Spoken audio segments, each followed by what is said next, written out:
How do you do a countdown? It doesn't matter. It The doesn't matter. countdown is in. You need to do it in. Who cares? We're live. We're live. No intro music. Fuck it. Cold opening. Let's go, bro. I'm down. Congratulations, Darkhour. How you doing, man? I'm doing good, man. I'm like fried. How hard are you right now? Oh, dude, it's fucking Yeah, you had like 300 subs like 5 hours ago. You know what I mean? Yeah, Three. Fucking 700, 800 extra one. I tell you, man, Look, chat, let's just get 10% of y'all to hit the subscribe button and get him over 1,000. Yeah. Oh man, there's the things that Drinker could pull off, man. That guy is a fucking legend. Yeah, I mean, he just got a shout out on Joe Rogan, so. Yeah, it's just funny that like that's the running gag that you look like Ro Jogan. Like. I don't look like Joe Rogan. You look like Ro Jogan. Ro Jogan. Yeah, Which is funny because I work with LED Tiles, and the company that I work with, like the company I work on the most, is they're called Ro. So it's like, oh man, but dude, it was funny because like I had checked my shit like maybe let me just turn this down a little bit, maybe like 20-25 minutes into the stream, and I was at like like it jumped from like 300 to like. I think it was like 300. What did I have? Like 370. It jumped to like 500. And I was okay. That's probably about what I'm gonna get for today. Nah. And I was like that, but that's still a huge jump, to get 130 fucking. Yeah, but you hadn't said anything yet. You know what I mean? I was like, dude, I made a comment in the chat. I was like, dude, Darkhour's already got like an extra 160 subs and he's barely said anything. He's just said hello. Yeah, I had to. Well, that's the thing. And that's historic with me with a lot of these streams.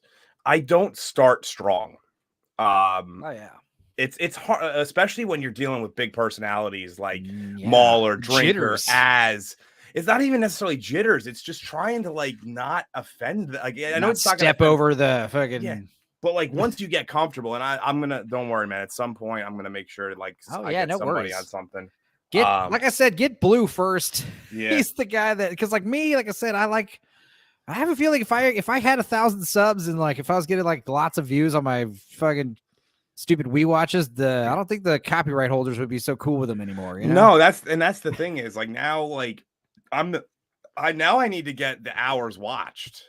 So like the 1,000 subs happened. I'm at like 1,150 now, which is fucking amazing. Like right on. I said if I could do it within a year of starting the channel, I would, I'd be more than ecstatic. And I did it. I wish I could say I helped for any of that, but honestly, dude, I'm not even kidding you. You actually have helped me a lot. You've helped me with graphics for my videos.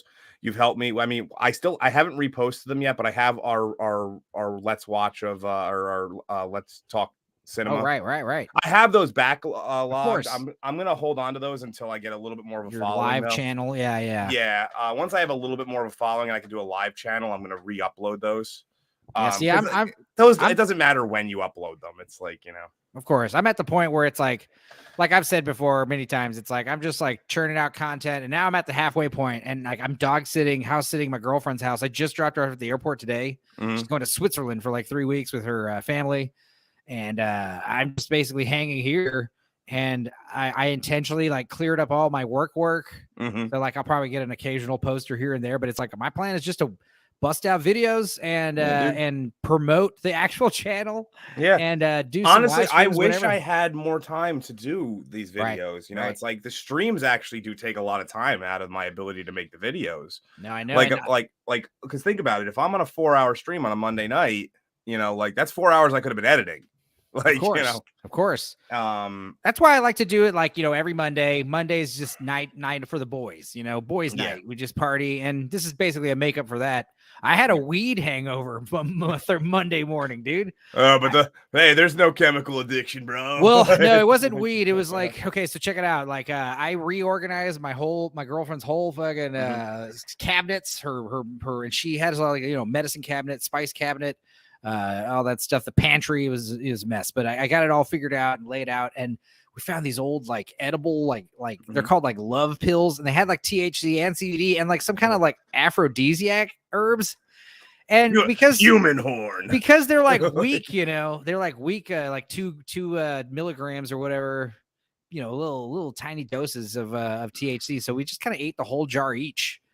And thinking like, yeah, we got pretty stoned. But then the next morning, both of us woke up like cold sweats, like it's like stomach ache. It's like the delayed reaction scene from Wolf of Wall Street when he fucking pops a whole thing worth of like old ass Quaaludes. Dude, I was like, he has a delayed reaction to them. He's like crawling off out of the Lamborghini. Yeah, I mean, I wasn't that bad, but I definitely like woke up at like 11 thinking like, okay, I told y'all, I was like, we'll stream at noon tomorrow on Monday, Yeah, have a fun little dick around stream.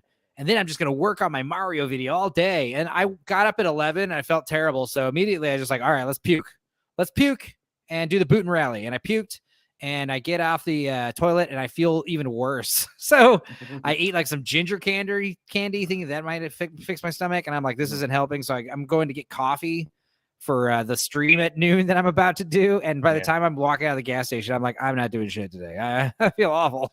I need to redo this this avatar now, because like I knew we would have joked about this. I know this is like, we wanted to first of all replace your hand with boxing gloves. So I'm actually thinking about that. Maybe just from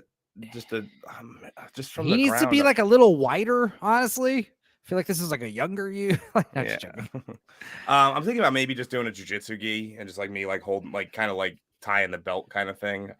Maybe that might make more sense. Which actually this wouldn't be that hard to translate into. Hey man, send me a photo of you, man. I can whip up an illustration like this. Okay, yeah, I'll send it to you later. I'll send it to you after we're done. But yeah, the honestly, it's like I'm still like coming off the high. So highlights of the stream, I like talking about. This is one of the few times also. Like I said, I'm house sitting, so it's like a few times I can watch a stream live. Yes, yeah. You honestly, you being in the chat as like the number one cheerleader for the fucking numbers. Like you were like, yeah, 847, let's go. It was only like about 30 minutes ago where I got the idea, like, dude, let's just do the 1,000 stream celebration. It's gonna happen. It's gonna happen now. I was anyway. So you're saying highlights of the stream or whatever? Oh well, yeah, the flaming hell pit of New York, Blade Runner, Diablo 4 ads or whatever. Yes. That was my buddy sent that to me earlier today, and I literally no, it wasn't Quan. It was actually a friend of mine that would not like drinker stuff. But he sent it to me, and he was like, look at this. And it was like, you could see in the deep background, it was like, it hadn't quite hit New York yet, but you could see in the horizon, it was coming. Is it better? Is it better if I like more like talking? Honestly, it looks fine. Okay. All right. Now I can see to the kitchen or the bathroom, whatever that is. Oh, it's a hallway to the bathroom. Yeah. That's where the magic happens right there. Right. And by magic, I mean you take a nice big dump. The guest bathroom is designed just for those special dumps. We used to, in my old house, we used to have for my wife's cousin hates her baby picture, so we put her baby picture everywhere one day when she was like going over the house, and we put one in the toilet. We put one in the toilet, so you open the lid and it was right inside the lid of the toilet. It was fucking hilarious. God, dude, that's a good place for any picture, really. And it was there. We left it there when we left. It's one of those pictures that'll like startle, like you put a picture of a big spider up there or something. Yes. Yeah. But yeah, so that was good. I felt like I got to flex some of my like comic knowledge, which was pretty good. Yeah, you busted out your fucking issue of 2099 like in front of us. Yeah, it's right there. Boom. Yeah. This is a great. So I actually did.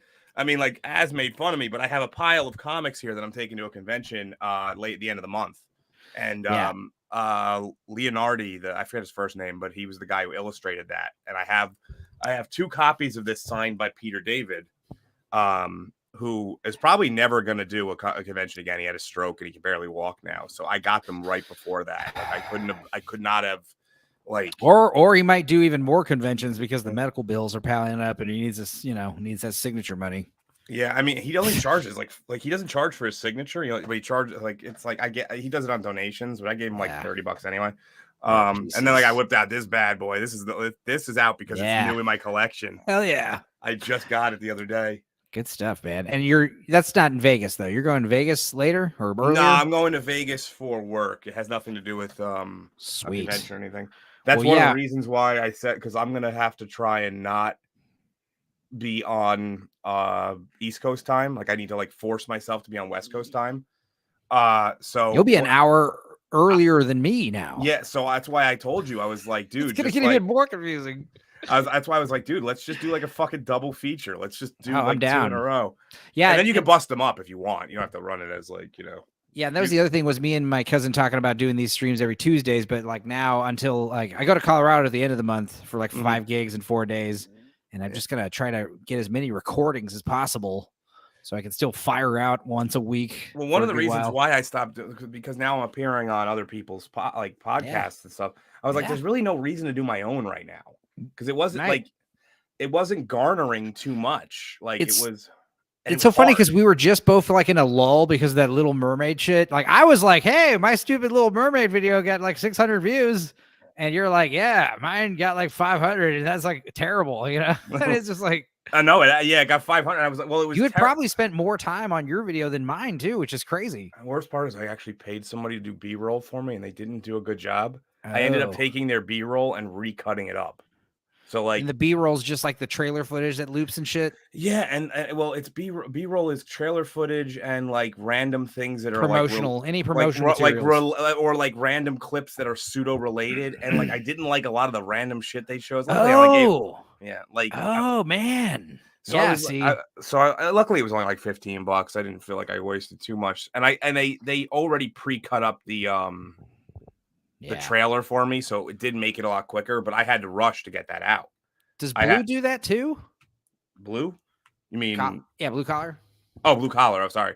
He does it. He just does it himself, I believe, but he doesn't use as much. Since he does like the like talking to the camera style. Right. I don't do that for the most part. Yeah, so you need all B-roll basically. I need that's why my videos take so much longer because gotcha.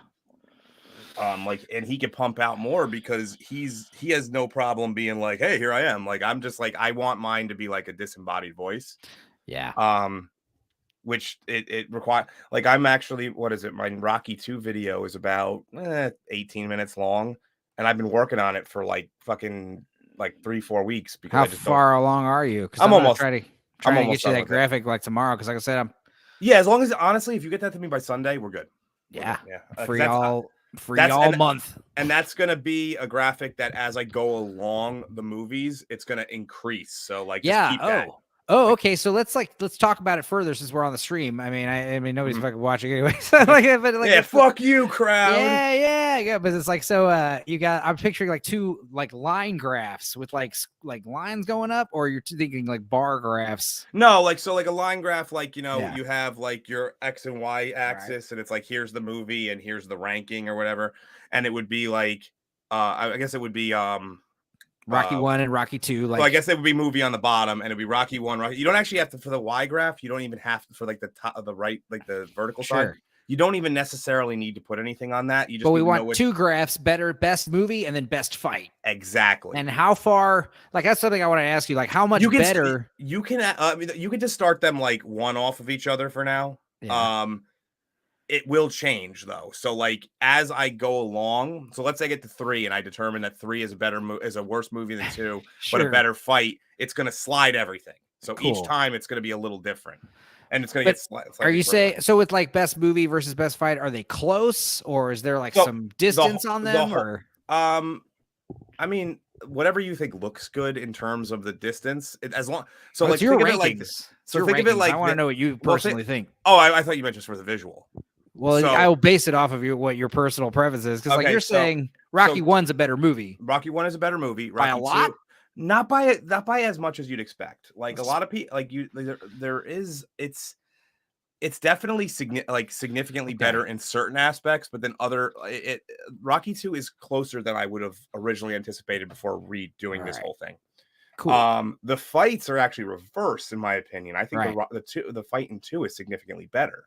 Because the fight in 1 has a lot of limitations they had to work within. Yeah. So you have there's the top moments are fantastic. You know, him clawing to get back up because I gotta go the distance. You know, the knockdown of Apollo, great moments. But overall, it looks kind of cheap. Number 2 looks polished. They have that epic, left hook to where they both fall down. And that scene is just so like, it just drags you in and you can't not feel it. So like I would say that the fight for Rocky 2 is a little bit less better than the movie is for Rocky, but like Nice side you check. don't need to like Okay. scale the reaction. Like I just wanted to get just a general idea, but yeah, that's a good info. I got you right there. Yeah. I can knock that out. I was trying to explain it in text and it wasn't I'll working. try to make them animated too, where there's like, they're getting close and then bang, we have a winner, and then a second one goes up and then we have a different winner, Yeah. We'll figure it out. Yeah, as long as you get it to me by Sunday, sure. And then we'll work on this because I want to switch my logo on the channel. Of course. So I'll First of all, I thought it would have been funny if you didn't show up. That would have been funny too. If I didn't show up. I also thought I also thought it would have been funny if you did show up, because then we would look at this. You'd be like staring at this this funny picture the whole screen. Like it's not that I dislike this picture. Don't get me wrong. I think it's fine. It actually looks like me. It it's needs a little skinny, updating. But it needs updating only because my channel went a different route. This was originally the thought process of I was going to be doing a lot more superhero stuff. Well, this is going to be a good send off for this image, and your channel moving on to the next phase. Hell yeah, and I'm like I said, I mean, I know it's small potatoes by the greater scheme of YouTube, but like, I couldn't have done it without you guys. Sure, you've all helped me, and I tried to get out as much information as I could in the short period of time I had. Like, I was trying not to because I knew it was in super chats and I know that's the end. So I was like, oh, Stupenzo, Tyler Wolf, they got good stuff. Just go watch it. Don't worry. Don't worry. I had sent in a super chat and it was basically like, yo, Darkhour, Dorkside stream after this. You down, But here you are. So fuck yeah, dude. All right. I mean, I think I'm going to get an invite back. I think that's what's going to happen. Hell yeah, bro. I mean, yeah, of course. I mean, you get friends shouting you out, cheering you on, letting everyone know we like this guy. It's always fun, dude. Yeah. And yeah, exactly. Like, couldn't have happened to a better guy. Proud of you. So, and what a wild year it's been. It's perfect timing, really the halfway point, It really has been. I mean, you think about it. So I started the channel on September 8th. So like literally 9 months ago to the day.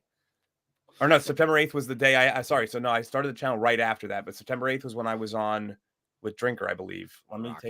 Rocking, dude. Yeah. And fuck yeah, bro. I got. Yeah, hopefully the humble beginnings. Hopefully you can stick around till at least Blue gets in here. And, I'll try. I'm gonna try. I told my wife that I'm gonna stick in for like 20-25 minutes. Oh, of course. So, and we love her, by the way, for being such a good sport. But isn't your girlfriend's name Megan as well? Of course. And it's spelled the same way. It's insanity. Talked about this. Yeah. I mean, she's gonna be off in Switzerland for a month, and well, luckily for you guys, Swiss guys are not particularly charming. So. Oh, I'm not worried about that. I'm just more worried about, she's a little one of them scatterbrain girls, She likes she's one miss forget her phone kind of places, kind of lady, Yeah, I got you. She'll be all right. It's funny though. Actually. So a lot of people with Open Bar ask you what you're drinking. That's like one of the things. Yeah. And it makes sense for Drinker, And so like I wasn't sure. Your Paloma rant. Yeah, did you like that? Paloma. It's kind of like a margarita, but it's with the. But yeah, this was my Epsilon. Oh, that's a good one. Yeah. And then I took a shot later of just straight up I can never pronounce this. Riposado. Yeah. Reposado. What's funny is like I'm actually for the first time in a long time just drinking Jack and Coke, which is fucking drinker's drink. Yeah, he likes whiskey and Coke. Whether it's Jack is I see him drink Jack a lot, which is funny because he's Scottish, and I've joked about this before. I think it's because it's cheap compared to what a lot of the other stuff is. Right, and the idea is like he's like drinking the American like Coca-Cola of whiskeys. Yeah, which is like if I was. I'm American. I don't drink any good American whiskey. I drink like, Jameson. I like Irish stuff usually. Mm-hmm. Yeah. But I like tequila. I'm a tequila guy, but I've never liked anything, but yeah, that was kind of when I thought I might have lost the crowd a little bit when I mentioned a Paloma. No worries, man. I mean, it's alcohol. Get you drunk, bro. And I had grapefruits. And what I meant by a fucking ghetto one is I couldn't find grapefruit juice anywhere in the fucking store that I went to. Use wine? You said something about wine. No, I used fucking grapefruit sparkling ice. Oh shit. I didn't say anything about wine. Hey, we got I heard someone say wine something. What's up, Matt? What's up, dude? Buddy? Dude, we got What's going Darkhour on? in here. He just got 1,000 subscribers. Hey, congrats, man. Like That's you. awesome. Yeah, Darkhour, Legal Smile. He was on the Sidekicks Hitman episode we watched. He watched Hitman with us. So, so yeah, he's on the second half of that video, man. Oh, Yeah. okay, yeah. We're How definitely. you been, Smile? I'm good, man. Good. Actually, I'm gonna see if I can go to a Red Rock show tonight. Have you heard of King Gizzard and the Lizard Wizard? Of course, they're like fucking super famous right now. They're rocking. Yeah, I haven't. I've never seen them before. So they wail, dude. Trying to get a ticket off Cash or Trade. They're one of those guys that I've always joked like how I like my bands to have like a touch of the tisms, you know? Yeah. And then watch them get famous after they're like already weirdos. And they're like a bunch of ugly weirdos for sure. And that guitar player is insane. Yeah, I've seen some of their live performances, man. Look pretty energetic and fun. So, but yeah, cool. Well, fuck, man. I was gonna say we're gonna be up in the Boulder Fox Theater area. I can't remember what date. The end of the month. So Denver. So I'll send you Boulder, and you're playing another place too. Fox Theater, and then so many roads in Denver, and then a couple places. Anyway, awesome. I'll catch both of those. One, if not both. Yeah, go ahead, Darkhour. I was gonna say, what's the furthest east you've ever played? Like east, man. North Carolina. Okay, so you've made it all the way to the coast then. Yeah. I played in North Carolina before with another band. But that's usually the case. If you're with one band, you've been with like a billion. It was cool because I was playing with a Blue Car. That was with New Car Caviar. It was a bluegrass Pink Floyd tribute band. Nice. And they flew us out to North Carolina where they were living. And the idea was like play a bunch of stops all the way back to Austin, just drop me off at home. And the thing is, the final show in Austin was at this Euphoria Music Fest, and I was already playing with 2 other bands at that fest. So I was with 3 bands in one festival. Wow, you must have been fucking wiped after that festival. Yeah, I was younger then. It was like 10 years ago. He had stamina back then. I still do, but for me, it's just more like I don't have the stamina to just like hang around out here all day. You know, like playing drums for 7 hours is like fine. I actually never even knew what instrument you played. I just knew you were in bands. I didn't know what instrument you played. The drums, but my Fecal Pickle band is just me singing. Yeah, I mean, drums is definitely the most like tiring of the thing. It's not even close. It's like, when I played, there was like a big debacle about the drinker, one of the polls, because the guy left it open, and I kind of understand now why Wes is so against them being open. Because it ended up getting like 1,000 options, like, you know, because everyone's adding their own option for best theme song. You can shut that down afterwards. No, of course, you don't need to. Of course. But people were talking about Tank from Cowboy Bebop, and I was saying, dude, as a drummer, I had to play the bongo part too and the drum part, but that was like the hardest thing I ever had to play was that fucking intro to that song. And all the nerds, it was one of those songs where we'd start playing, and 5 or 6 nerds in the back would always be like, "Woo! I watch anime." But by the end of the song, everyone's like, "That was fucking awesome."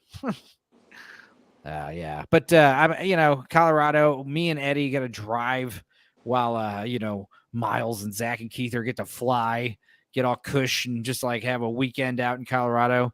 We have to haul a fucking trailer full of gear. It sucks. We get paid more though, so whatever. And life. But it's funny because, apparently there's a debacle. We're not selling enough pre-sale tickets at Fox Theater. They're talking about like pulling the show. I was like, can they do that? It's like pre-sales. Like, who does that? It's like it's after who's playing?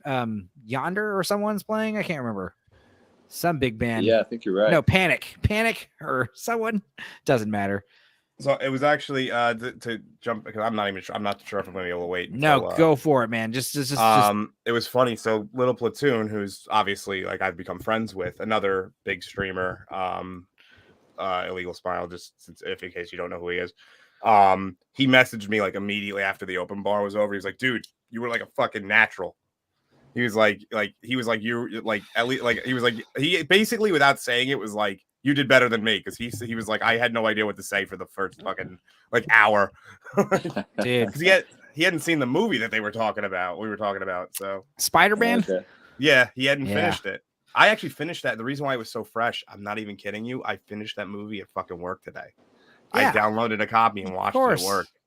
Just get on F movies and watch a cam. If it came to be like, hey, Drinker wants to talk about, because I was joking when you were like, oh, I got asked on Open Bar, and my immediate response is like, oh yeah, what children's movies are you going to be discussing? Yeah, you did say that. Yeah, and it's true, but it's funny, and it's like whatever, dude. Because those are what's popular. That's what everyone's trying to sell us right now. I watched Closer for the first time. It's like, dude, let's talk about that. But anyway, besides that, it's like, you know, like you for like streams more like what you do and like what Mauler does, you can get away with that stuff because you have an audience, especially with Mauler. He has an audience that wants to hear about that shit. Drinker has a very reactive audience, of course. Whereas contemporary politics, like kind of news kind of updates, almost like entertainment. Yeah, whereas Mauler's audience is more like proactive. They want to, they like will tell them what to watch. I tried to poach on some of Mauler's audience, and those Brits, man, they're just like, we actually prefer less jokes. We wish that people just painstakingly dissected every movie. And it's just like, oh, okay. Well, if you want to hear us make fun of Speed, check us out. And it's like I said before, it's like, this is just so fun to do. But as far as like getting on Drinker's channel, if he asked me to watch, like, hey, we're going to watch the Barney the Dinosaur movie, I would, get on unironically, I'd watch it immediately. I'd be like, oh, let's talk about this. I'm going to have some fresh takes on it, whatever. And that's the thing is it's kind of nerve-wracking when you get on these big streams. And it's like I'm pretty good at hiding it because I have like a lifetime's worth of anxiety disorder that I've had to block. Yeah. But like you're like like the whole time you're like, am I talking too much? Am I talking too little? Am I like should I push in on this topic? Should I just hang back? Is somebody gonna steal my point? It's like the whole time. It's like this fucking and you get to finally it's just you get into a flow, and then you realize you went too far. You gotta walk it back. Like, yeah, man. That's kind of why I like streaming with my cousin so much, because it's like, even if it's like, me and whoever else, if it's me and my cousin, like with the jokes, it's like, oh man, we could just go back and forth like so easily. But that's because we've known each other our whole lives. And as far as like, everyone's mannerisms, like I definitely noticed, like, Darkhour, you do like, you got this thing with your eyes.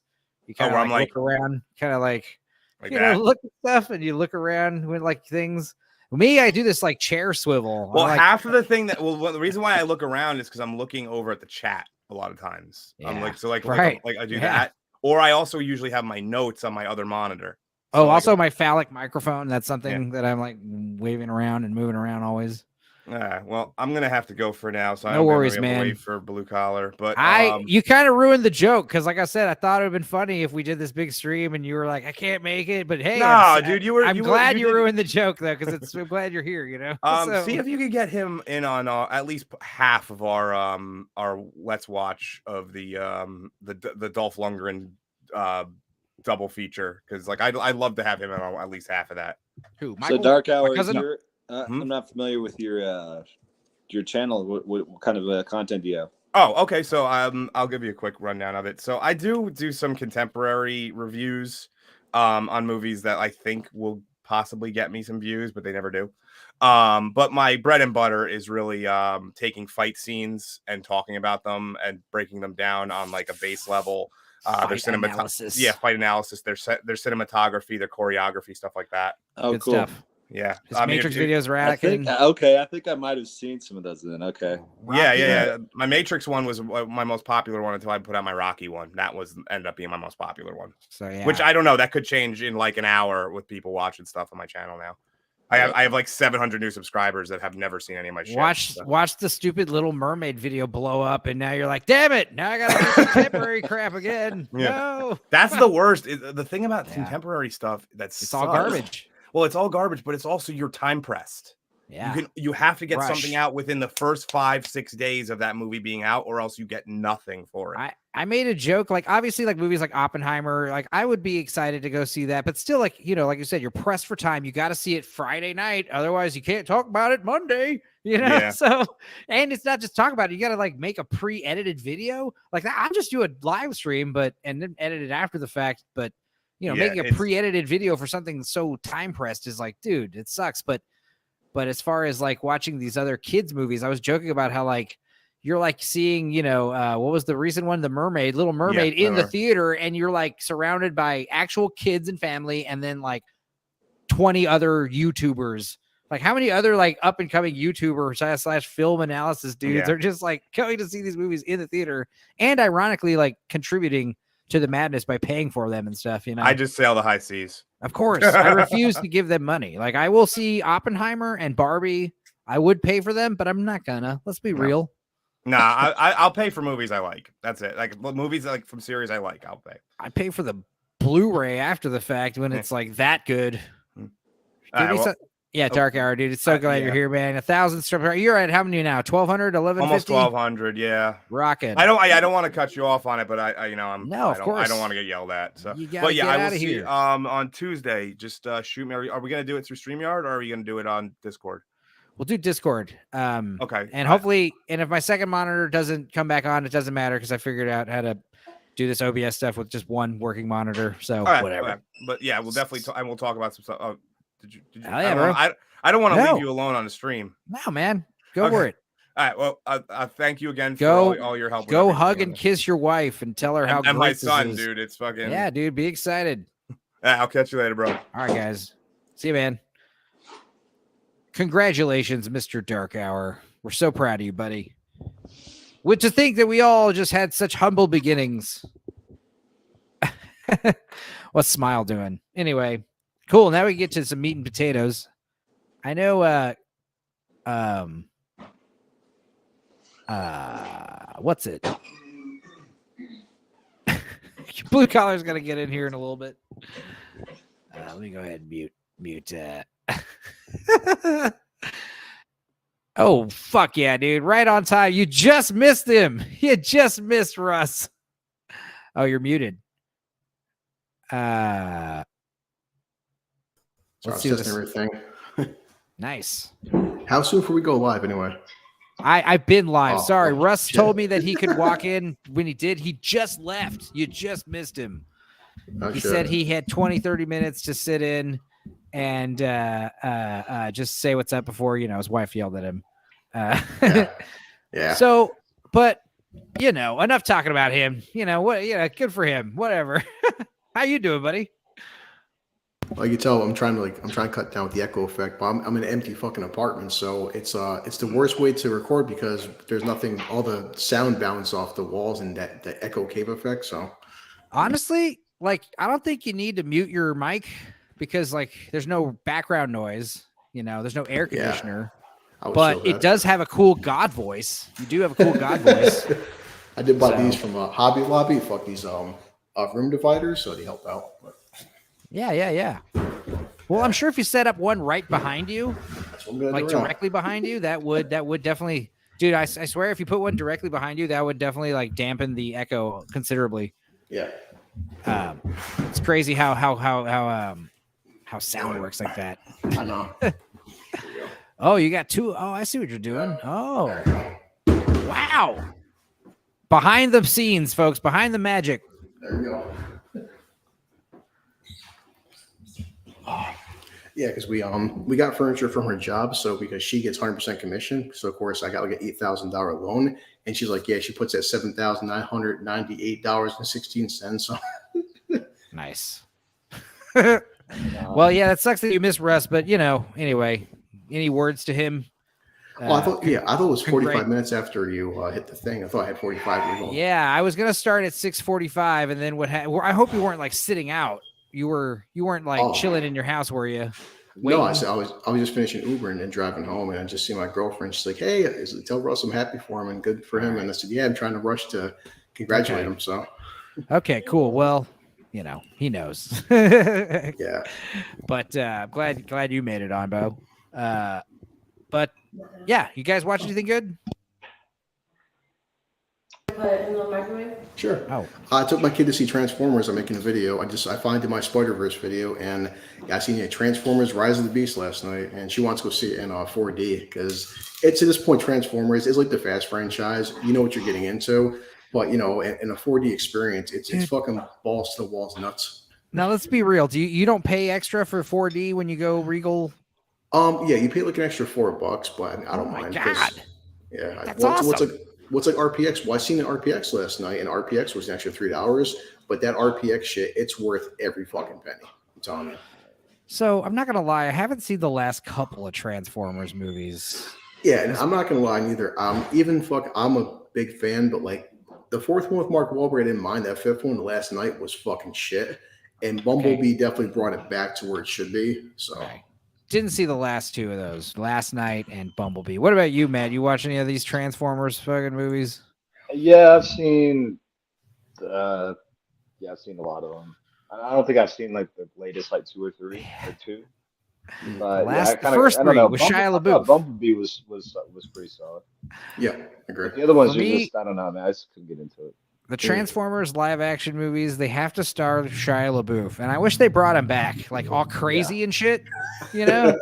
Like he's all crazy, like method actor, like you know, he's like living on the streets like a homeless dude, and he's just like That was the fucked up part. Recently, she never watched Fury, and that's when John Bernthal, he speaks very highly of Shia LaBeouf. And when you watch films like Fury, that fucker can act. That's the thing. He's not a bad actor. He's been in some good movies. No. I mean, the best actors are usually crazy. I heard this fucking hilarious story, dude. Johnny Depp. I don't really like Johnny Depp particularly. He's in some good movies for sure, and he's a talented actor. I liked him. Donnie Brasco, some other standouts. What's Eating Gilbert Grape was fantastic. Oh yeah, but people were freaked out by his they saw like a close up of his like rotting teeth. He's got like terrible smoker's teeth and like fucking teeth decay, and everyone was freaked out. And it's like, dude, he's a pirate. What do you expect? But he had this video.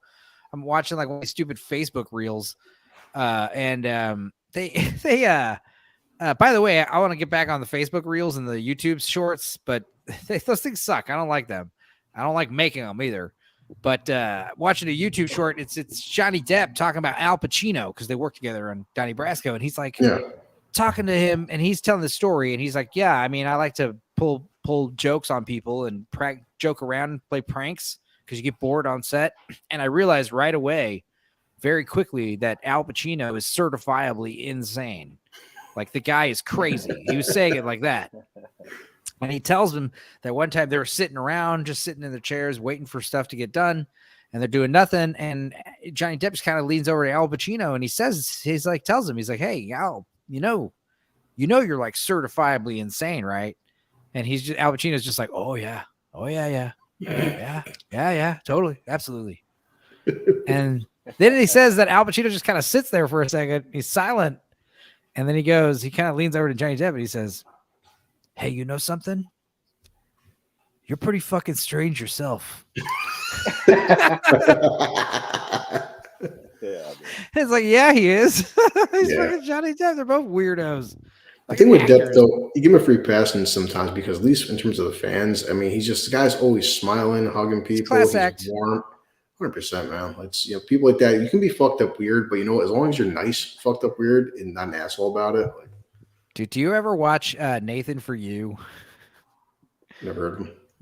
Nathan For You. He had Nathan Fielder. You might have seen or recognized his voice from some stuff, but he had a fucking hilarious show on Comedy Central. It's called Nathan For You, and I definitely recommend the entire thing. And it's like, I want to say it's like a practical joke show.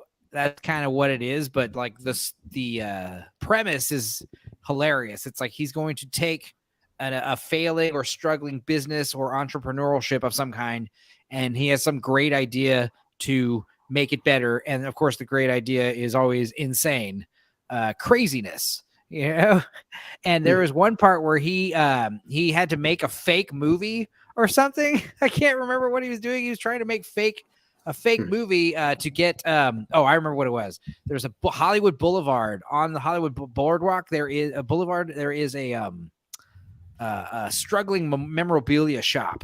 It's a souvenir shop, and they were trying to think of ways to make money. So Nathan Fielder comes up with this idea. It's like, okay, we're gonna set up a fake movie shoot, right?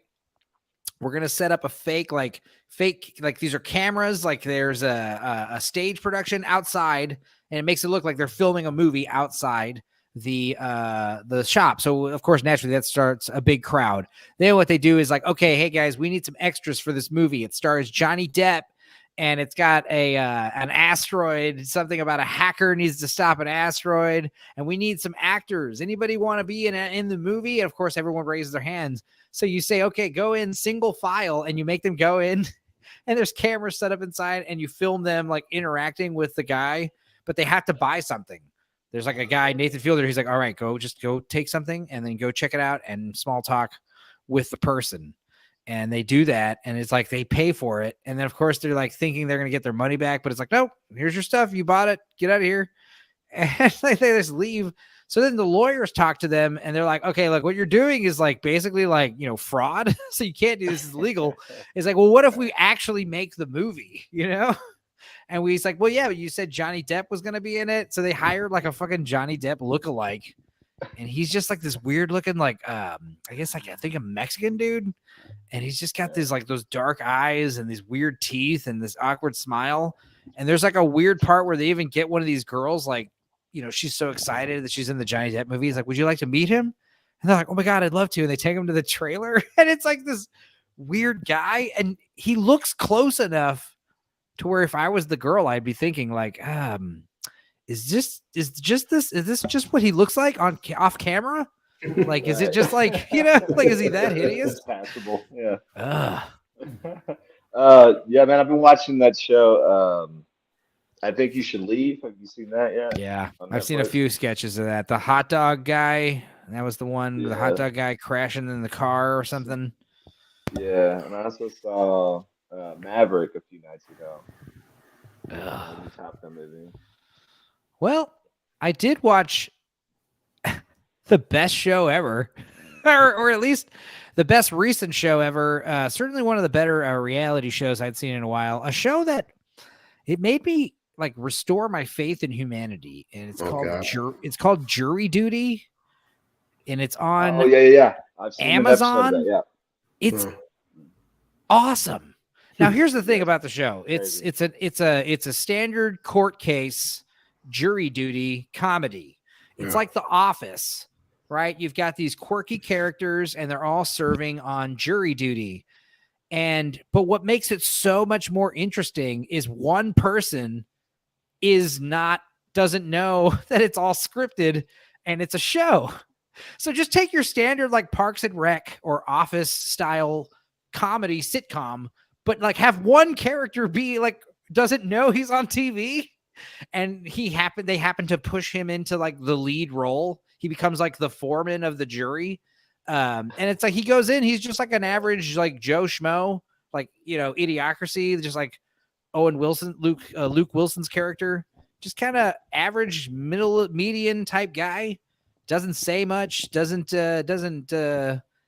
the kind of guy that shows up to jury duty, you know, he's that kind of guy. I wonder how they picked that guy to do that. I wanted to see more of that, but like, what's great about the show is I did call it. I was like, I hope, because like by the first episode, you're pretty hooked because it's pretty great premise, and it's one of these shows that you could do different plots. But the idea is like, it's like a hidden camera / reality show.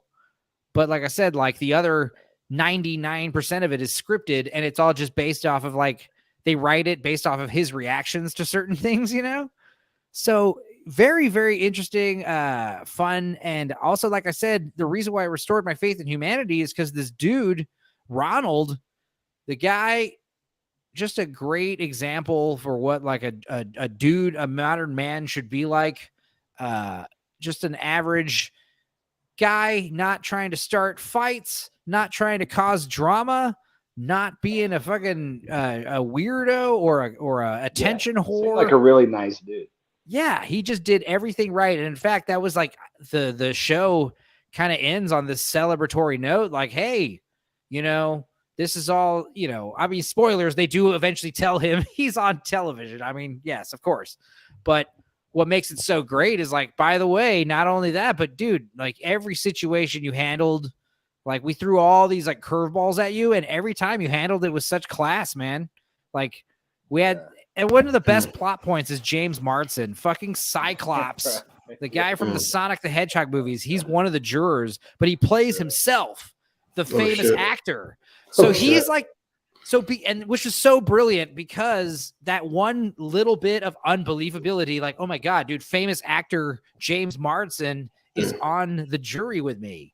So like when more unbelievable weird shit happens, it's like, hey man, who knows, man? This is, everything's out. Because if he can believe like this famous actor is on jury duty with him, then he's probably more susceptible to believe other stuff. And also like James Marsden is like small talking with you.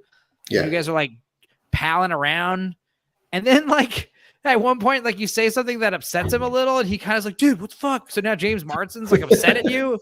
And you're like, oh no, Cyclops is mad at me. I don't know what to do. Didn't like I remember when they were trying to do like a jury selection or whatever. James Marsden like walked up to the judge. He's like, I'm an actor. Like I have to go to a shoot, and the judge was like, nope, don't care. Yeah. His reasoning why he can't get off of court. It's because he's an actor and he might be on this big. He never says, but he's like, this famous actor, this famous director wants me to be in this Western, and I'm excited about it. And I gotta go. I can't be here till 5:00. I'm really hoping. And then he gets selected to be an alternate, James Marsden. And keep in mind, this is all scripted, So then in the script, what James Marsden does is he makes sure that this Ronald dude sees it. He's like, I know, I got an idea how to get out of jury duty. He tells him, and he's like texting someone. And then next thing you know, there's like some paparazzi at the court door, and they're like taking pictures. James, we want pictures of you, James. And he's like, oh, you see, Your Honor, like this is too much of a distraction for me to be here. And this guy knows that, he texted, the paparazzi himself. And what does he do? He doesn't say shit. Keeps his mouth shut. Right. And then you know what happens? The judge is like, well, because you're a huge distraction, I see this is going to be a problem. So what we're doing is we're sequestering the jury. So now you're all going to a fucking a hotel. You're going to be isolated, for a week or two. And the reason why they have to be isolated really is because they're on a reality TV show. Yeah. But the reason that he thinks is because there's this famous actor on the jury. So like they're all the other actors are like upset at James. Like, this motherfucker, if it wasn't for him, we'd be at our houses. And this guy, he's like, yeah, guys, I mean, what do you want? Sorry. Sometimes shit happens. We got to go with it. But also this guy, Ronald, was just dumb enough to believe this stuff. Cause like the whole premise is jurors are not allowed to discuss cases. They're not allowed to talk to reporters, but this one time we've been granted access to interview jurors of an active case. And that's like the premise of the show that he thinks he's on. But any person with like any fucking legal brain would be like, this is unconstitutional. Why are we able to talk about this? I don't understand. Shouldn't this be like world news right now that right now they're allowing this? This is weird. Also, like, how do you know the directors aren't going to intimidate the jury? Yeah. But anyway, the whole reason why the show is so good is because, like, yeah, there's some funny, like, office style humor, but it's much funnier because there's like a regular guy reacting to this stuff. There's a part where James Marsden shows up. He doesn't get the part, right? Spoilers. And he shows up to this birthday party they're throwing to one of the jurors because it's like his 50th birthday. And he shows up and he's like, oh, you guys throwing me a pity party? Huh? You think I need your sympathy? And he throws the cake on the fucking ground. I've had it just because I didn't make the part. And they have to explain it to him like, hey, dude, this party isn't for you. This party's for the birthday guy. And he's like, oh, shit. Oh, blah, dude. And what does Ronald say? He's just like, hey, man, it's okay, dude. Just don't, let's try to fix things. Don't let the birthday guy know. See you later, Ronald. See you later, James. I mean, don't do that again. That was pretty, uncalled for. Right. But yeah, we won't tell anybody what happened. Ronald, he's just a good guy. And then, of course, they make him the foreman. Go ahead. At any point, it felt like he could have freaked out at anything. But I want to see this show, the same show, but with like a totally different mark. Like a loud black LaQuisha type lady and see how she fucking handles this. That show will be over in a day. She just stops showing up. She's like, I ain't got time for this. Sorry. I ain't got time for this crap. Bullshit. But what's funny is like the fake case they're serving too is like some kind of like worker liability dispute. This employee had some kind of shirt company. Fell asleep drunkenly, passed out, soiled himself, pooed and peed. There's lots of like court debate about like if he pooed or peed or both on himself. and then like let all these shirts get ruined, and it like cost them a bunch of money, and then they lost faith in their clientele, and then they lost their business. So like this rich lady is basically suing this dude, and of course like this guy has been appointed to foreman, and he has no interest in being like a leader type situation. In fact, they even set up this one guy, the birthday guy, that he's going to be the foreman because he's like a dad. He's like into the stuff. He's like got this like kind of like parental, like kind of what's the word I'm looking for? Paternal type of father figure type vibes. And so like they're kind of shocked that he doesn't get the foreman part and like Ronald does. But what does Ronald do? He steps up to the plate because everyone's undecided, and he does like the 12 Angry Men thing where he's like, look, I think there were toxic chemicals that were being kept there, because they allude to this shit that basically the guy passed out due to workers safety issues. You know, there's like barrels of toxic chemicals in this print stuff that like apparently makes people pass out and piss and shit themselves. And that's what he was saying was happening. And he's like, but even if that's not true, we still have to hold the lady accountable, because apparently this guy's according to her, this is a fuck up. He's drunk all the time. He smokes weed on the job, yet he worked there for like 2 years before this accident even happened. So technically it's her fault. She should be liable because she's the one like employing this reckless guy. And, he comes around, gets everyone to like, vote for, whatever, non-liable or whatever. But then of course they reveal it to him that it's fake. And the best part is like the last episode is all like the making of, and it's like, oh my God, hell yes, dude. Like, so it's like, give me more. But yeah, I mean, just a great example of like, you hear about how dangerous and racist and awful these white cis heterosexual men are. And it's like, then this Ronald dude comes on to this reality show, and just like, he's just an ace character like the whole way through, dude. He's a great guy. I want to shake that dude's hand. Yeah, Sounds fun. Like I didn't catch the end. I mean, spoiler. Yeah, sorry. Like, what does he get? Like, what's his reaction at the end? It's amazing. The whole thing, like I said, it's like, it's one of these shows where you got this, even if I spoil it, I still think you'll take great joy watching it. It's like watching one of these videos of like a puppy getting rehabilitated, you know what's going to happen, but you're still like, Jesus Christ, dude, there's still good people out there. Hell yeah. You know? And if anything, it humbled some of these hideous actor type characters that were pretending to be decent, normal, regular folk. And then they actually encounter a regular person and they're like, hey, maybe I should just quit Hollywood, move out to the country, work on a farm, become a waitress. No, I'm just joking. They didn't think that. But one thing I knew I wouldn't do well in the show, because I would have been much more vocal. I would have been much more like, hey, what the fuck? You can't do that.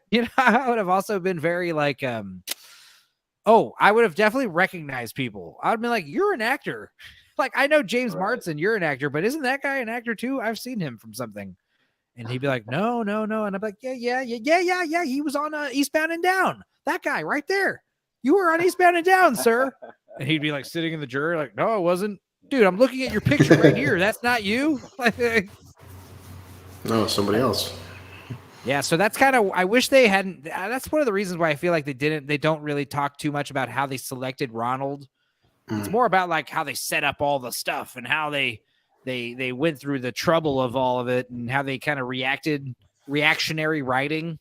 Like whatever Ronald does, like that'll determine what we do tomorrow, kind of type stuff. Also, like, when they're hanging out in the hotel room, a bunch of shenanigans, constant shenanigans. And even though I might have spoiled like some major plot points, there's so many plot points to go over that, I mean, I still think the show is worth a watch. And we watched the whole show in one evening. That's the other reason why I liked it. It's not very long. It's like 6 hours, the whole thing. Nice. So highly recommend Jury Duty. I forgot the rest of it. Yeah, so I think I saw the first episode, but I just haven't got back to it. I was just thinking like other shows that could do this, like a hospital, like someone is taking like a friend to a hospital for an injury, and everyone, including the fucking injured friend, the doctors, all the injured people in the waiting room, they're all actors. And it's like this like crazy grueling, like long 13-hour night in the hospital of hell. That would be a good one of these like reality type shows you could do. That's a good idea. Yeah. Okay. What about you, Collar? You see anything good besides anything good on home on the Just wanted home to TV? real quick check with you. You still want to do Commando tonight, right? Yes. Okay, I just want to make sure. I want to prepare. Yeah, I mean, we can. Speaking of good movies, I love that fucking movie. We don't need to stream for too long. We could stream for like I don't know another half hour to an hour, and then like take a break. I want to fucking shower, prepare, comb my hair. I want to do some push-ups bro. for Amanda, do some bicep curls. No, actually, I checked out Food Bar. It's getting mixed reviews, but I thought Food Bar, I liked it because Arnold. It still feels like the True Lies sequel we never got. It's got a good amount of comedy. I don't think his daughters are married Sue, and it's just like he's obviously older and shit. Arnold's not fucking 30 years old anymore, but he still has a commanding presence. And she spends the entire season trying to get his approval, and she does. In the entire time, it is like you're only good because you're his daughter. So that's kind of the thing is like you're not as good as your dad, and everything. All your attributes come from you being his daughter. And she is a very good character. And that's the whole premise where you can have badass female characters without it being woke. And I thought fucking Food Bar was a fun ass show. I mean, it feels more like a Commando sequel than a True Lies sequel, right? You got the daughter raised up and. Yeah. I mean, I felt like True Lies because Arnold and James Cameron promised True Lies too, which never came. And at one point, even Tom Arnold makes a fucking cameo. But Arnold's like the super secret CIA agent that goes on one last mission. But I told you, the fat lesbian makes the fucking show. She goes was it fucking sack tapping, and she constantly hits guys, taps them in the balls, and I don't know. I liked it. I mean, Arnold still got it, Yeah, Arnold's just always had this like Chad fucking alpha status. That's why he has that screen presence. He's just got this. I was watching some fucking video of his, and it was like he's stealing my joke. And granted, he told it 20 years before I did, but like I always joked, like why I got fat because I was trying to make my penis look more proportional with my body. I did that on purpose. He's got some. But he said something similar. He's like, "So why'd you get all buff?" And he's like, "Well, one time I was looking in the mirror and I just noticed that one part of my body was so much bigger. So I had to get everything bigger to match." And it's just like, first of all, like the fact that you're joking about that on like national television in the 80s, early 80s, ballsy, good stuff. The power of fucking DVDs and Blu-rays and stuff. I defy anybody. Go back and watch the first Terminator when he's fucking walking and he's naked when he first enters 1980s and he comes out. Watch this shit on DVD and watch in slow motion. It's disturbing. Yeah, I mean Terminator Genesis sucks balls, but the thing is, like when they have like the younger Terminator from Terminator 1 show up again, they had to get a different actor because you had to get someone. Arnold's not that ripped anymore. I mean, geez, he's old. You had to get a dude in like prime time physique. It's just insane to get that bulky. That's why it makes more sense that a Terminator would look that big. Because like, how would a human get that? I mean, originally the plan was Arnold would be like the hero, and Lance Henriksen would be the Terminator. But it's like, how the fuck does someone get that bulky in the post-apocalyptic wasteland? How many fucking irradiated rats would you have to eat a day? Oh, Lord Toxic's here. It's funny you mentioned that because on the last open bar they broke that down. What up, Toxic? They're saying that's what made Michael Biehn so relatable versus Jai Courtney. Because Michael Biehn, he looked like a soldier from that era where he's barely fucking surviving. He's kind of scrawny. He fits the physique of that time frame, 100%. Yeah, Toxic, how you doing, buddy? What up, man? How are you? Good. We started streaming earlier because like Russ hit me up. He's like, I can pop in for like 15 minutes. It was like, oh my God. I thought it would have been funny if we did the stream without him.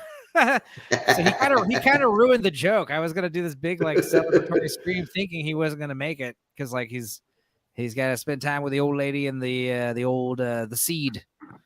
Yeah. And all his other famous YouTuber friends. Yeah, he had to yeah, exactly. Like he basically told us yesterday, he's like, by the way, I'm going to be on Drinker or whatever, open bar tomorrow. And yeah, he like, told sweet. me. He told me earlier in the week because I asked him to do the Throwback Thursday thing, and he put up, instead of Throwback Thursday, he put up the link for the open bar for this Thursday. He's like, you never know who's going to be in it. I was like, oh, okay. Nice. Nicely played. Yeah, Darkhour. yeah, I was like in there. It was one of the few times because I'm like house sitting right now, Meg's place, and it's like I got everything set up, ready to go, just to stream and watch movies all month. And I was able to watch a live stream live for the first time in forever. Oh yeah.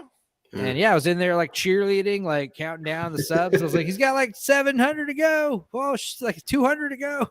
Yep. Yeah, I was watching it for a little bit too. I missed the beginning and the end of it, but I got to get in there while they were ripping Spider-Verse a new asshole. So that's always fun.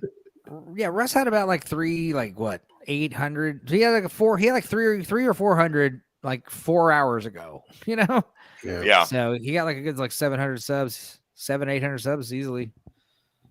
Yeah, that was like 10% of the audience. I have to get your replay because Wes was just saying like it's this weird thing where Drinker was like, it's funny, people say, oh, he loves Spider-Verse. I'm like, I didn't say he loved it, but it's weird, like he acknowledges they kind of shit on Peter Parker. It had some different problems, but then he recommended it, and I was kind of like, it was a weird thing. Like, there's definitely, I said in my video, there's these glaring issues of like the BLM shit, the trans poster. Like, that's why. Yeah. I don't think. I think the first Spider-Verse film, I'd say in my review, the first film is better. It's a better fucking film, better paced. There's none of that political bullshit, and the Drinker didn't even talk about that at all during his video, which I was kind of shocked. Yeah, it's hard to. Yeah, I mean, you don't want to be too divisive, especially when you're like super huge like him. I mean, he's just getting like he got a shout out on Joe Rogan, yesterday or some nonsense. So yeah, it's like you gotta kind of, I don't know. He usually points stuff like that out. Maybe he just didn't notice it. My understanding from all the comments on your post the other day was that it's not as noticeable as you might think, but it's there, and people have seen it. They've seen it enough to mention it. So that's whether that's or what not, I think the thing is like, is the movie going to withstand multiple viewings? And that's one of those things where it's easy to come out of a movie liking it, and then you watch it a year or 2 or 4 years later, and you're like, this wasn't that good. Wasn't as good as I remembered it. Sometimes it's better than you remembered it. But that was just the premise of my post. Though, was like, some movies definitely have it there. It just it comes down to how much we can tolerate. But I even said as well that I know for some people, it's just a small BLM button. I'm like, okay, no doubt it is just a small BLM button, but also why did it have to be there in the first place? Because if there's such a small issue, would a cop's kid really wear that? Yeah. Well, you could have that happen and, have some good like family dynamic type stuff, Yeah. I mean, maybe. I mean, troubled youth type thing. Yeah. Hate you, Dad. That type of shit. Yeah. But well, yeah, my kids certainly. Yeah, they've certainly said shit like that to me. They were like, "Oh, how many people did you oppress over there in Iraq, Dad?" I was like, "Really?" Jeez. That's one thing I could ask you guys. It would something I guess in a future stream we could do. It's definitely controversial. Which now how fucking toxic politics have got, because if Spider-Man, say 1980s, 1990, you've seen the Tobey Maguire movie, right? What if he had a picture of like Bill Clinton or something on his wall, or say George Bush or something? You'd say, okay, it's a character with the active president. Now, though, if Miles Morales has a fucking picture up of Trump or Biden, that's going to be a fucking war on any sides, because it's become that toxic now, where it's like, or even if it was Reagan or Clinton. Well, I can say, but it seems like back in the day, but it would just be the president. Now it's like, okay, if Miles Morales has a picture of Obama up, of course he does because he's fucking black. But then what if Peter Parker had a picture up of Obama up? Well, it would also be awful because Obama is like probably the closest thing to the devil. Obama's bad, dude. I'm one of those guys. I'm on team bad Obama, And again, it's divisive, It's divisive. Politics are divisive, and it's like, I blame the politicians for fucking dividing us, you fucking assholes. Like, goddamn. That's kind of the best. That was like the whole. Part. Yeah, go ahead. No, see, that's a scary part. Because like, just what if like the first Tom Holland time he was in Marvel and stuff, Tom Holland Peter Parker had a picture of Trump up. What would that do?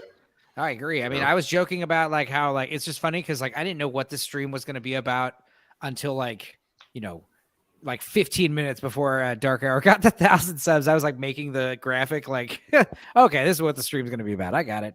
But earlier I was going to just talk about jury duty, and also I was going to kind of celebrate the Little Mermaid stream video that I did. It made like 600 something views. Hell yeah. And then it was funny because like I was also going to joke about how Russ was like lamenting that his got like only 500 something views. And I was like, I finally beat Russ in a video view count. Hell yeah.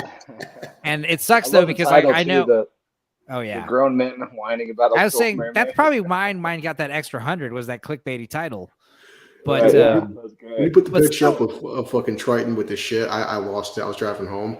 Thanks. Yeah, I mean, that was like my first time doing something like that, and it definitely like was like loads more popular than any of the Wii watches I've been doing, which is like, I understand you have to like actively watch those. You got to like, so you can't just put them on and just podcast your way out. But I was kind of making that highlight reel kind of as like a demo reel for me, like, hey, dude, if Russ or if like Nerdy Film Girl or anybody ever like, ask for suggestions, like just send them a link to this. So if you're ever trying to add, plug me up. No, that's not what I do that. Yeah, I do that a lot. I've done that when people will talk about certain films or talk about something like, for instance, like somebody was talking about Cocaine Bear in the group the other day.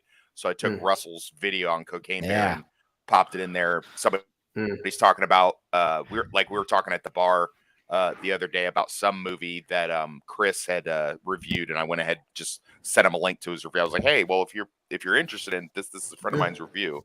So yeah, it's all about you gotta help your boys. I definitely do that. I definitely do that with my videos, and I feel like it's annoying the shit out of people because it's like, hey, you guys see Knights? I was like, dude, I just did a riff of Knights a day, like 2 days ago, and nobody even like the guy who made the post doesn't even give a shit. I was like, Jesus Christ. I actually get a better there's a guy in the group that he popped off about the Covenant, and I sent him a link to the review I did on it, and he was like, oh man, this is great. Yeah, this is great. And he showed it to a bunch of his friends. I got a lot more views, even though I got a copyright on it.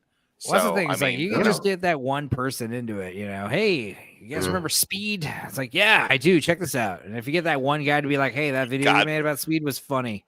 That's all. Like, that is not a good rewatch movie unless you're watching it just to laugh. That I remember how many people went insane for that movie in '94.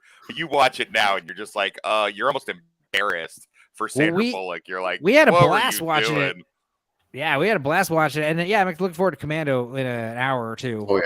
So get ready for that. But as far as like, watching Speed again, my cousin hadn't seen it since it came out, so he was kind of like watching it for the first time, and I was like just talking about like, so the ramp jumping off this bridge, it's kind of unbelievable, and he'd be like, wait, what? They're gonna jump off a bridge? He'd be like, oh yeah, sorry, remember. It's like to Wes was saying, like that. I remember back when it came out, I think because it was a fresh idea, new concept. And then some things you watch again 10, 15 years later. I forgot about the entire fucking ramp scene. And we ended up watching it and I'm like, oh Christ, this is so fucking stupid. Well, that is arguably the stupidest part of the movie, for sure. But as far as like other dumb movies that have similar plots, like the Unstoppable, arguably a better movie than Speed, right? With the train. But I feel like it doesn't get nearly as much love as Speed, even though it's the same premise. They're on a train. It won't stop. Yeah. That's because nobody made the train not stop. The train's just fucking up. There's not like a bad guy like, the train won't stop. That makes it better, Yeah, I think we deal with trolls sometimes. Wes, did you interact with the person? I seen the post. I didn't look at it, but one guy was like, yeah, I saw the Covenant. It was pretty fucking boring. And I'm like, I'm not going to comment. Like, what do you mean? The Covenant. Somebody in the group chat was talking about the Covenant. He's like, yeah, I seen the Covenant. It was kind of fucking boring. I didn't like the pacing of it. Terrible film. Oh, I didn't see that. I agree with the pacing issue. It definitely, I think we talked about this. Didn't me and you talk about this, Enzo, on a stream about how it's top 3 stream. It's the it does drag a little bit in the middle because it kind of has to. But that's not super fun. Hey, this is like the last time we did a Thursday stream since top 3 stream. What up, Max? What's up? So Max, you were affected by the writer's strike, and now you're not.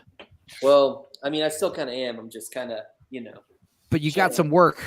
Yeah, for the next week or so. Cool. You're not working right now? Well, I work today. Sweet. Yeah. So you're off. Hell yeah. Well, for today, and then I don't work tomorrow, and then I work all next week doing some traveling, and then I'm back. And then I work on the following Monday, and then I can go find another job.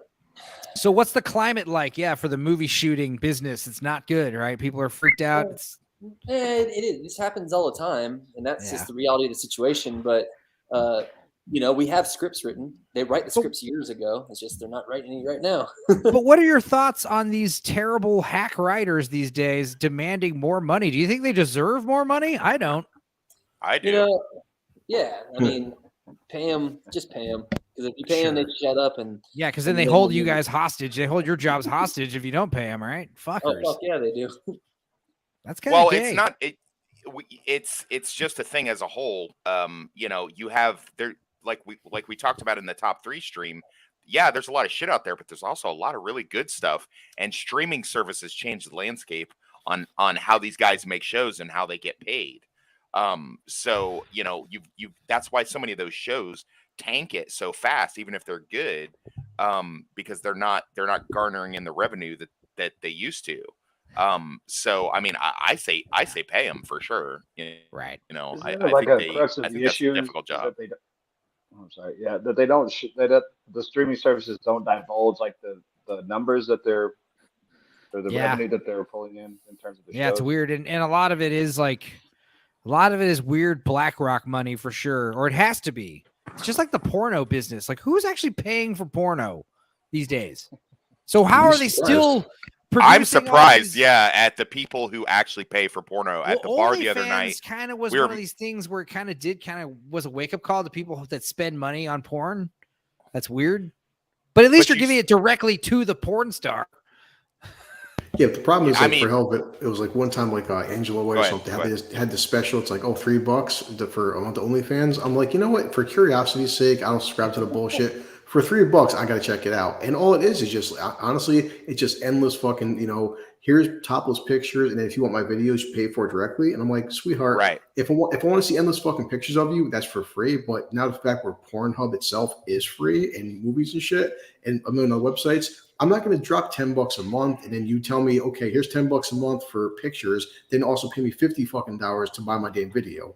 And if some of these guys, people they're on OnlyFans making $1 million fucking a month, and like, well, maybe not that much, but yeah, definitely. Some of them are. One of our bartenders has an OF page, and she does pretty good. But yeah, that's how it works. They do free stuff to draw you in, and then what you have to specifically pay them to get the rest of the stuff. You know what I mean? Like they send you a private video or whatever. I'm gonna guess in today's climate, like basically girls got grandfathered into OnlyFans and like they got a lot of subscribers during the pandemic, or they have some kind of celebrity status. Like I heard Jenna Ortega is gonna make an OnlyFans. She's going to, and it's just like even if that's true or not, it doesn't matter. But like that's the only reason why someone would subscribe to something like that. I would think some celebrity appeal. I don't know.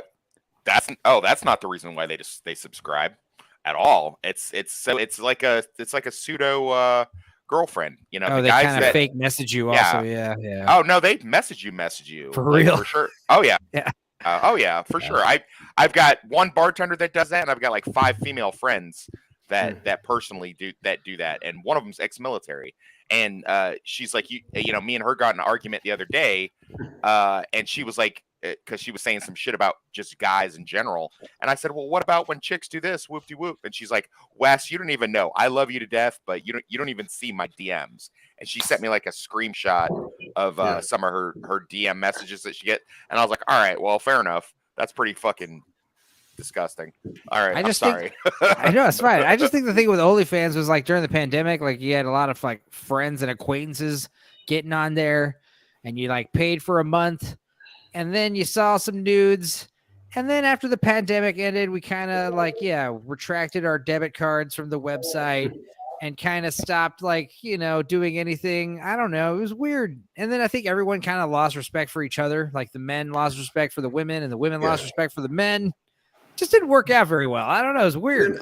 I could ask all you guys, and I love doing this when I did a podcast separately. It's up in the news with Twitch gaming and shit, but people like that Amaranth chick or Pokimane. Okay, they're not even naked, and Twitch streamers are fucking making 10K, 15K a month. Like, okay, no doubt Amaranth is good looking, won't debate that. But she's like, I'm streaming in a hot tub, fully clothed, they're wearing a bathing suit, and she's sitting there fucking streaming, and you just see the donations fucking flooding in. I'm like, okay, at least with OnlyFans, you are getting that aspect of whatever, getting direct messages, being naked. What do you got? You're donating this chick $10,000 a fucking month so she can stream in her bedroom watching fucking Dragon Ball Z. Like, all I'm hearing is a bunch of people who do not work in the service industry like I do, because I've seen people I had a guy give me $20 just for making his food last night.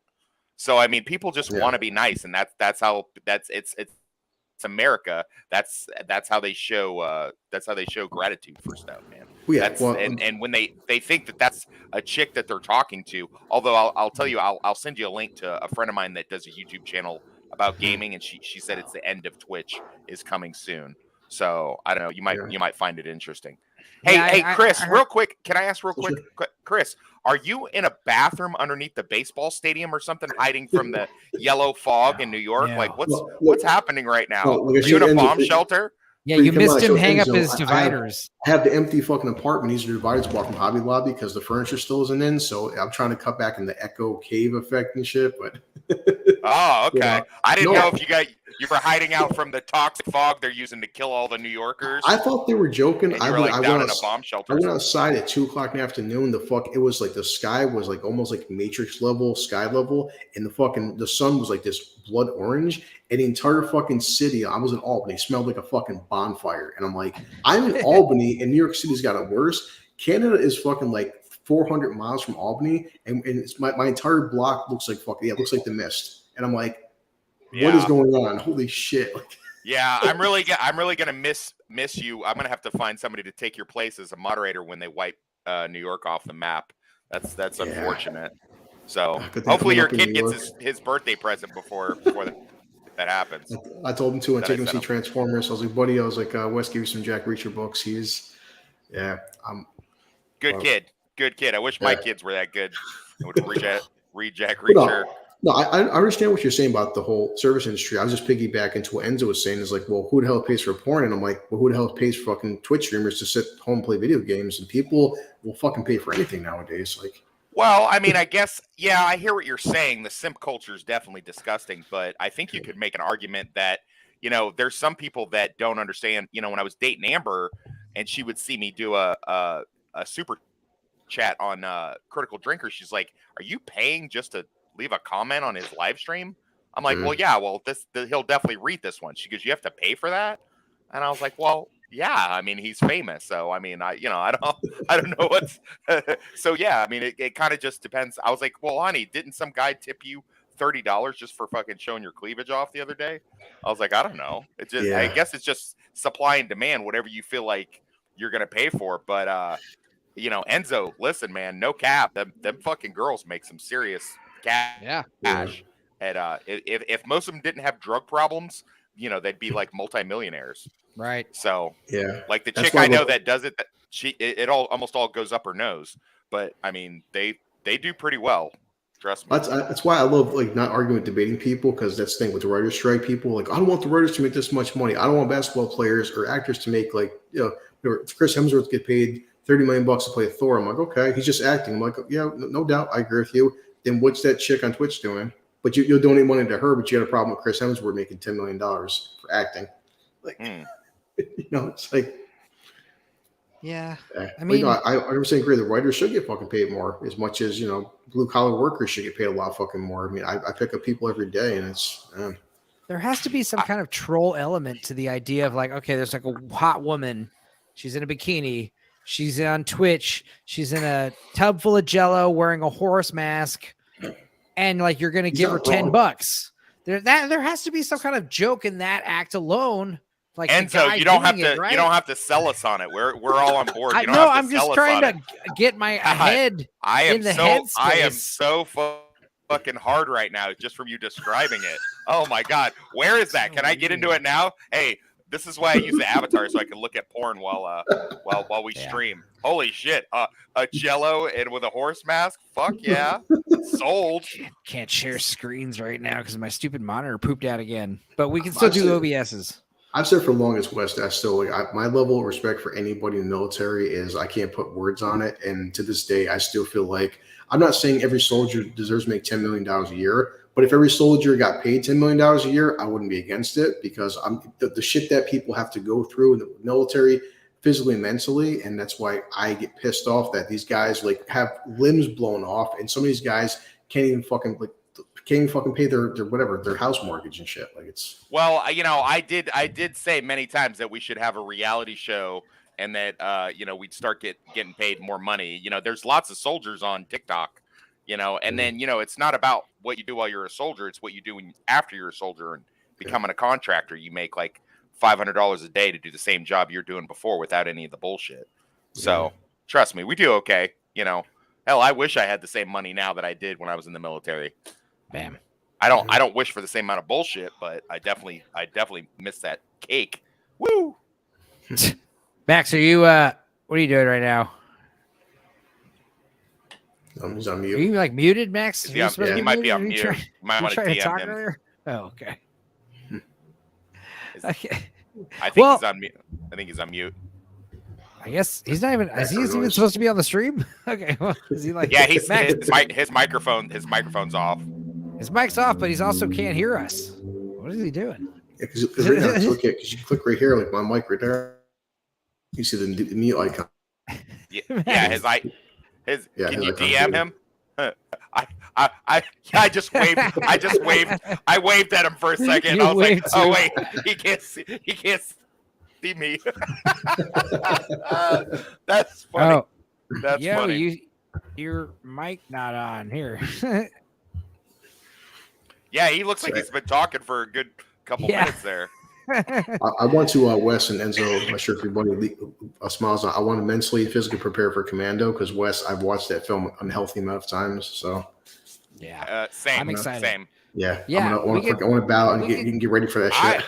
We can wrap up the stream in like 20, 30 minutes and then do a little break seas and then come back for Commando whenever. Yeah, I gotta go get something to eat and some alcohol. Yeah, he's still on mute. Yeah, he looks frustrated. He's like, why are these guys not answering me? I've been trying to talk to them for like. Is the computer frozen? Take these down. Is his computer I don't frozen? think so. I don't think so. Max, where are you, buddy? Anyway, well, that's pretty funny. That is pretty funny. Hey, so Toxic, you Commando, guys have been on. You know that Go ahead. You know that iconic rocket launcher that he has that has like the 4 holes in it. Yeah. Oh yeah. Is that a real thing? It is no longer a real thing, and it wouldn't work the way that they show it in the movie. But yes, it used to be a real thing. Oh my god. So he couldn't just throw it over his shoulder and just. I mean, Arnold could. I mean, he could physically throw it over his shoulder, but that's not how it's supposed to work. But I mean, yeah, the girl using it in the movie is fucking ridiculous. That's crazy. But yeah, I mean, I'm sure Arnold could lift that thing.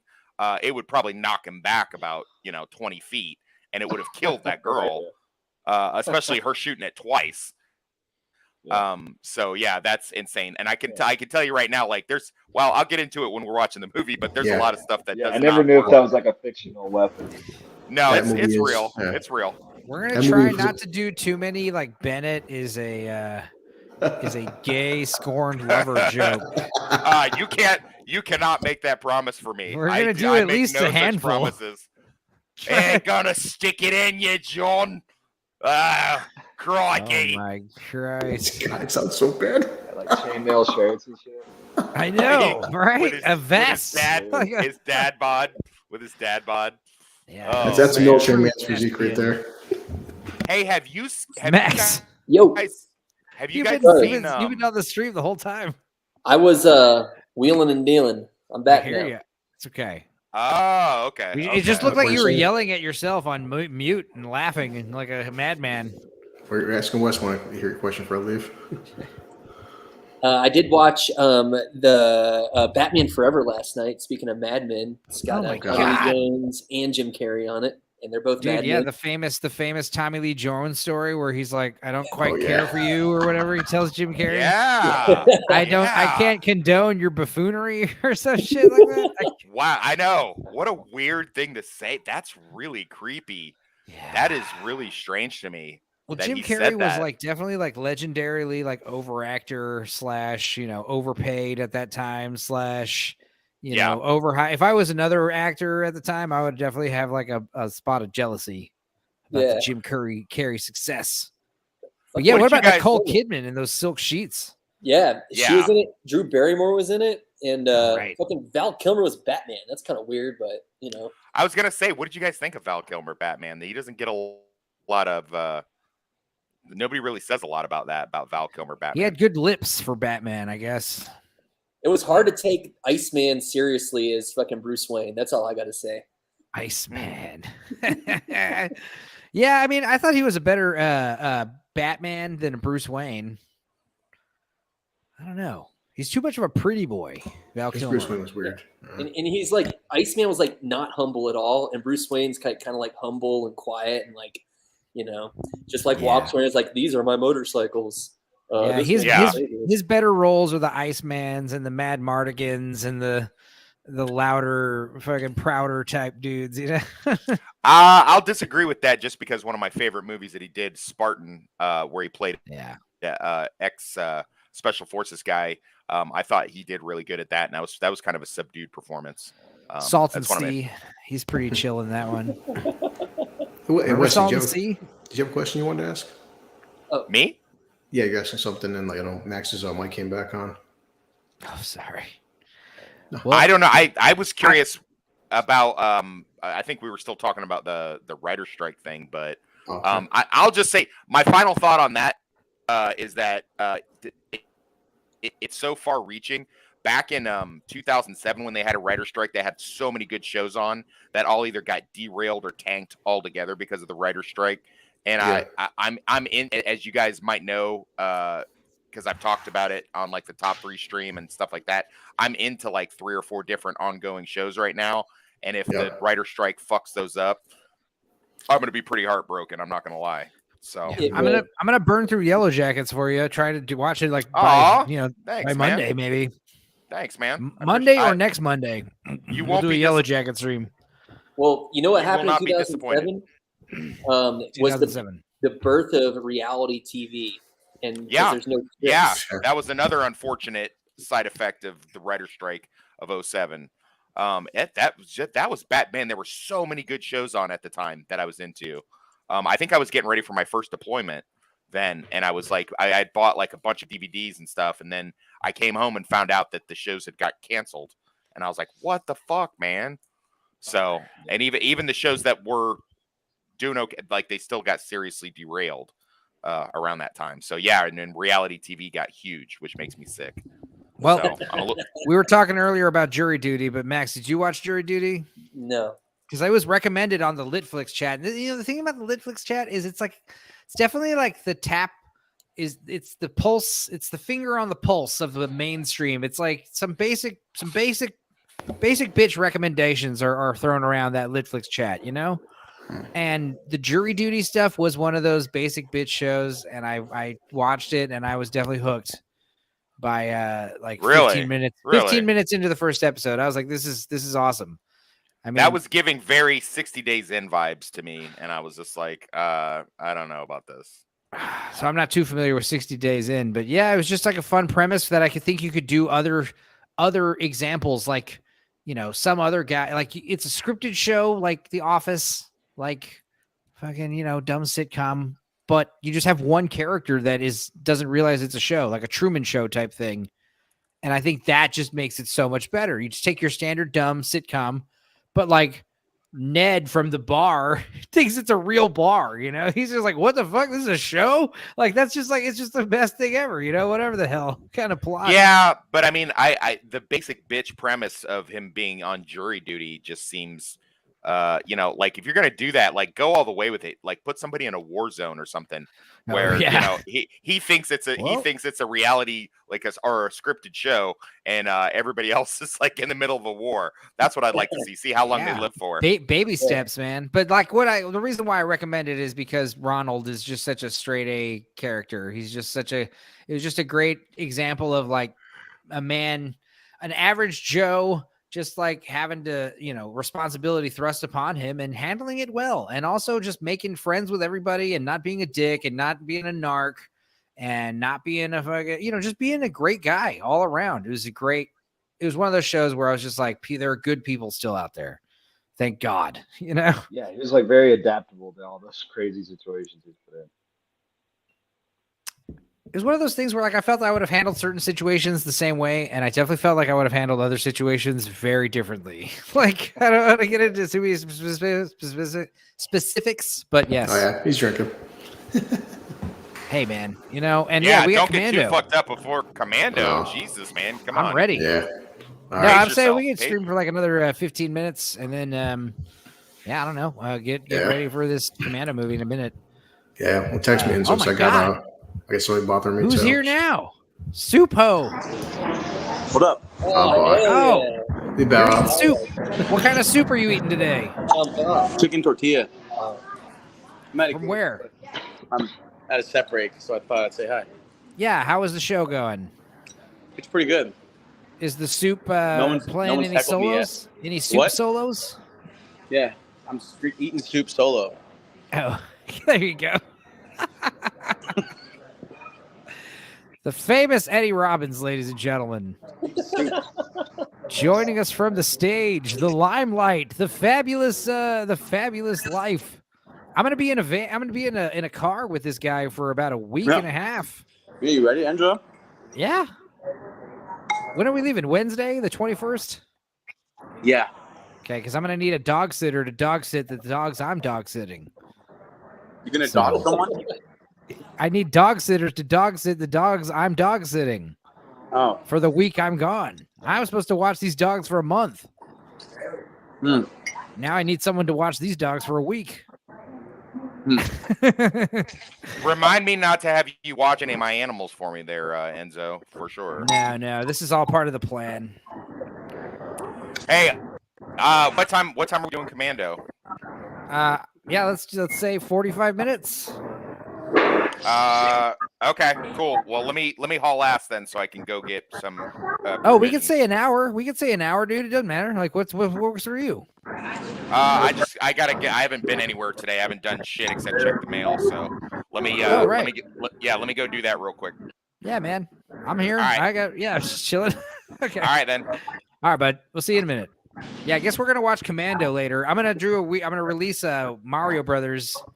You guys, I had a weed hangover on Monday. What? And it's because I ate these weed pills, but they also had like aphrodisiac herbs in them. Oh shit. Oh no. And we ate like a whole jar of them, and the herbs upset our stomach really bad. Oh no. Both of us were fucked up, dude. Like I had cold sweats and shit. Like, oh. I was like at 10 p.m. like the night before, high as fuck. Like, we're gonna stream at noon, guys, on Monday. And then all of a sudden I woke up at 11, like feeling like death. And then I was like, well, we'll stream at 7 p.m. maybe. I'll go to sleep. And I still felt shitty at 7. It was bad, dude. But yeah, nothing a little sleep and puking wouldn't fix. Enzo, what is this thing? It looks like a penis or a mushroom or a burrito. It's a palapa, though. What is that? What is A palapa? Yeah, this is what I'm playing. I don't know what a palapa. Yeah, I don't understand. I haven't. Let me see. You could wear this thing too. Yeah, you can. You should wear that for your show. Dude, wear it for the second set, bro. Yeah. What are you doing? Oh, a palapa. A palapa is a structure. It's one of those palm tents. Oh. Yeah, I had to walk outside. It's like four tiki poles with like a little palm leaf roof over it. Oh. So he's a palapa man. Dude, Enzo, this place has really good carne asada, I must say. Yeah. Well, good. I'm And glad. they have a drive-through. So and they got you playing guitar there. So that's also a selling point, right? Yeah. Come get tacos and palapas. Come sit under our palapa on Thursdays and listen to Eddie Robbins. Yeah, dude, it's a nice palapa. I recommend it. But anyway, I gotta go. But yeah, I hope you when get we 1,000 subscribers. Yeah, we gotta fucking do rehearse. Oh, Darkhour did. Our buddy, give it up for Darkhour. He couldn't make it to the stream. Only the first like 15, 20 minutes of the stream, but yeah. Yeah, buddy Russ, he was on that Critical Drinker stream and got like 800 subs in like a few hours. Good for him. That's cool. Yeah. Good stuff. Critical Drinker got a shout out on Joe Rogan yesterday. Nice. Really? The director of John Wick called him out and was like, "Hey, man, I love watching criticisms. Like, I love watching critics. Like, and he's saying the Critical Drinker, like, specifically, like, I like watching like YouTubers that are like making, like, criticizing my movies, which A is good. It's a good thing to say when you're a filmmaker, and B, it was like kind of cool getting a shout out. The stunts on that movie were so badass. The new one, yeah. Like especially that one like later Eddie scene sequence where they had built that whole set, but they left the top open on the stage, and they did like the filming of him kicking everyone's ass, going through all these rooms, and that was so fucking cool. The shotgun, fucking Inferno shotgun shell scene, that was like I've never seen anything like that before. That was like definitely the highlight of that movie. It reminded me of that one like little shooter game where it's all like bird's eye view, or like early Grand Theft Auto 2. But there was another game where you're like going around the inside of a fucking house or a building, killing all these bad guys. All right, guys, I'll check you out later. I'll be watching the stream, man. Yeah, we're gonna try to watch Commando later, and I'm gonna try to release Mario Brothers tonight, which means you probably won't see it till like Saturday or Sunday. Damn copyright bots. Right.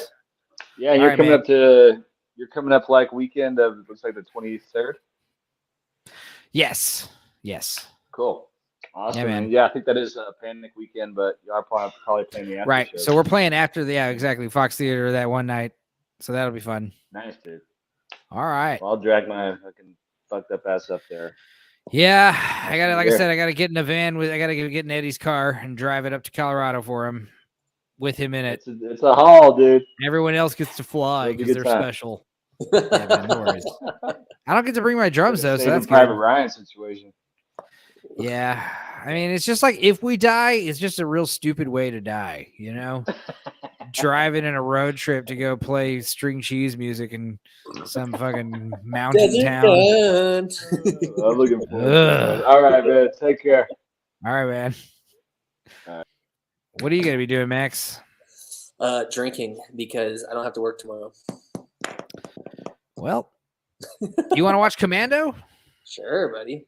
You're on Discord, right? I think you got on the Dorkside Theater. I'm on Discord. Yeah, fuck yeah. Here we are.